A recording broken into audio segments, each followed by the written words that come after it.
Hi, my name is Kaylee Swanson, and I used to be personality test obsessed.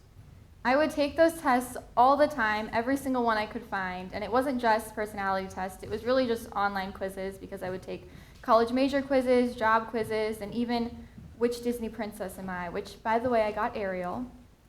And I have probably taken all of these quizzes. And I'm sure most of you have taken a personality test at some point in your life, although you might not be as obsessed as I was. It was my sophomore year in high school when I started to question the validity of these tests, because one of my friends sent me a link to a personality test, so I went to the link, answered the questions, and got my results, and I didn't like them.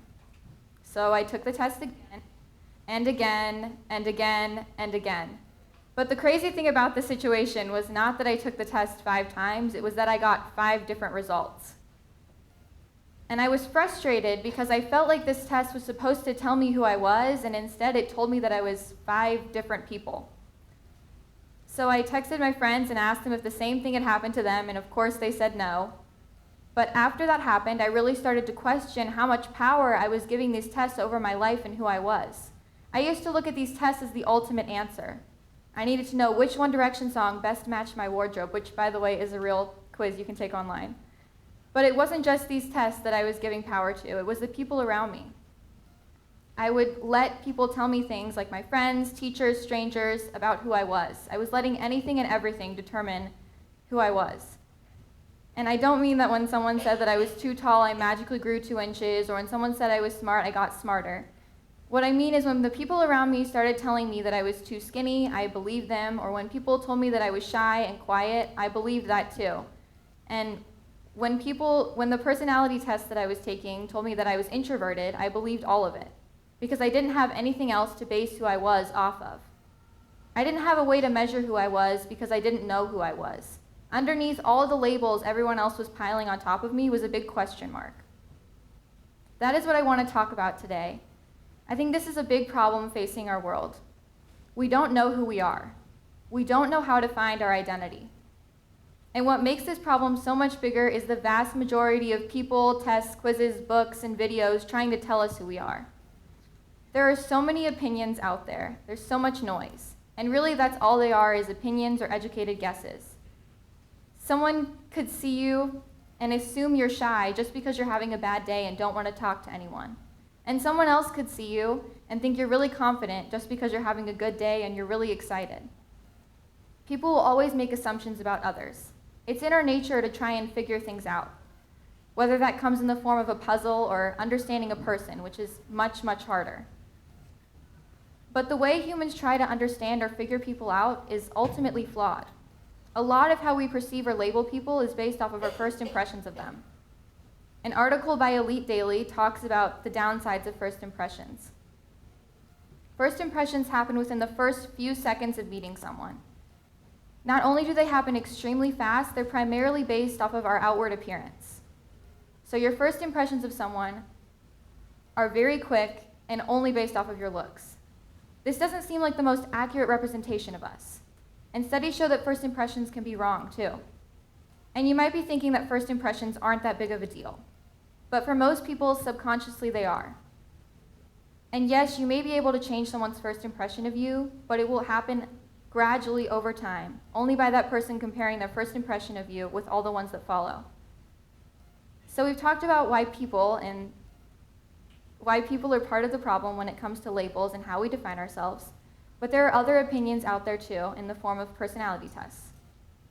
These might seem better or not as bad to you, but these sources still aren't seeing us for us. They're seeing answers and algorithms. Those algorithms might not work as well as we once thought either. An article by Scientific American talks about 2 very popular personality tests, the Myers-Briggs Type Indicator Test and the Big 5 Personality Traits Test. The article talks about how Myers-Briggs isn't as accurate because you can get one result one day and a different result the next, which is what happened to me, except within the span of a few minutes. It goes on to say that the Big 5 Personality Traits Test is more accurate but still has its flaws because it's completely based off of self-reflection and can only give you as much information as you're willing to put in. But these aren't the only tests out there. There are hundreds and thousands of these tests. and quizzes, and most of them aren't bad or intentionally misleading, but most of them are under-researched, and because of that, somewhat inaccurate. All of these false ideas about ourselves can begin to stick to us. I like to equate them to supermarket labels or stickers. There was this book my mom used to read to me as a child that talked about this. It's called You Are Special, and it's by Max Lucado. The story is about a young boy who lives in a town where people put stickers on people based on whether they like that person or not.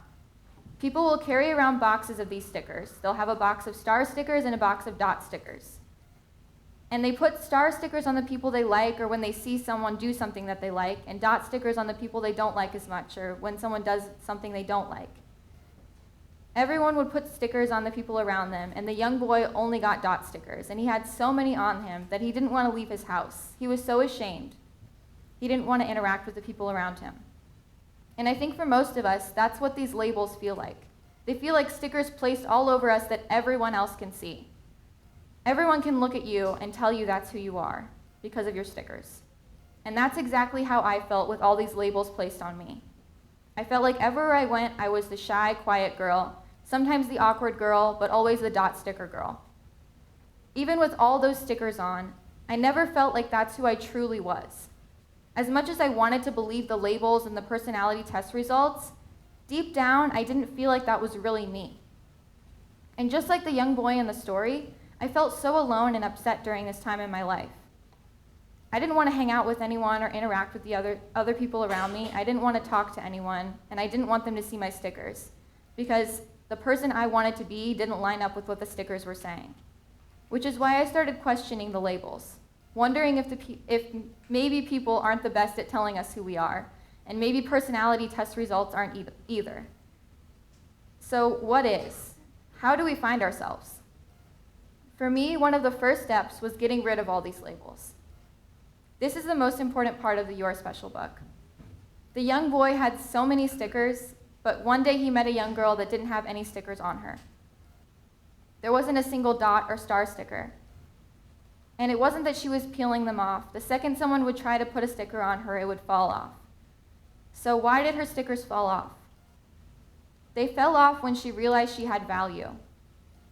They started to fall when she knew she was loved and created with a purpose. They fell off when she knew she had value. And really they came off when she realized that that value didn't come from the people around her. It was inherently hers. I realize all of this may sound silly as I'm talking about a children's book, but really this is how a lot of people see the world. We go around placing labels on others and accepting them. And we're quick to judge others, and they're quick to judge us. We are desperately waiting to get some star stickers or good labels, but the second we get a dot sticker or a bad label, we're so distraught. And the only way to get rid of these labels is to recognize that our value does not come from them. Our value doesn't come from the opinion or approval of others. When you recognize that this value was placed on the inside of you from the beginning, that is when those sticker labels will start falling off. This is how I overcame the problem of not knowing who I was. I recognized that I had value and no one in the world could take it away or add to it. It was mine from the start. I also want to emphasize that the solution to this problem is not finding the right label. No label will ever fit perfectly, and ultimately all labels are just opinions. When all the labels have fallen off and none can stick anymore, that is when you can see the person underneath all the labels. When you see the person underneath, you realize that the opinion of others never mattered to begin with. So choose to let go of the things other people have said about you. Don't hold on to the words, good or bad. The second I was able to do this, I found out who I was and saw my purpose. This allowed me to do things that were only in my wildest dreams. I was only able to start accomplishing things because I no longer cared what other people thought of me. I didn't need their approval. I was a unique individual. When you see yourself, you can accomplish things. You can complete your purpose. However, that doesn't mean that all of a sudden everyone is supporting you. There will always be bad labels, negative opinions, people who don't believe in you. Everyone has experienced opposition, and there will always be people that only hand out dot stickers. There have been so many people in this world that were told they weren't the right person for the job because of the labels others had put on them. but that didn't stop them, and it shouldn't stop you. Think of all the incredible people that were told they weren't good enough. Walt Disney was told he lacked imagination, and Harrison Ford was told he wasn't a good actor and he should just quit. If these people had listened to the people around them and quit, listened to the labels, they would never have gone on to accomplish the great things that they went on to accomplish. If I hadn't looked past the labels others had put on me, I wouldn't have been able to step into my purpose. If I had listened to all the people that said that I was too shy or too quiet, I would never have been able to step up and start speaking. I have been given the opportunity to be a speaker at different events, and I was given the opportunity to speak here at TEDx, which has been a dream of mine since I was little. But if I had listened to the people who made me feel less than, looked down on me, only saw the worst, I would still be sitting at home. Don't sit at home alone with all those labels stuck to you. Live your life like you have value, like you are loved, like you are a beautiful creation, because you are. You have value and a purpose. Thank you.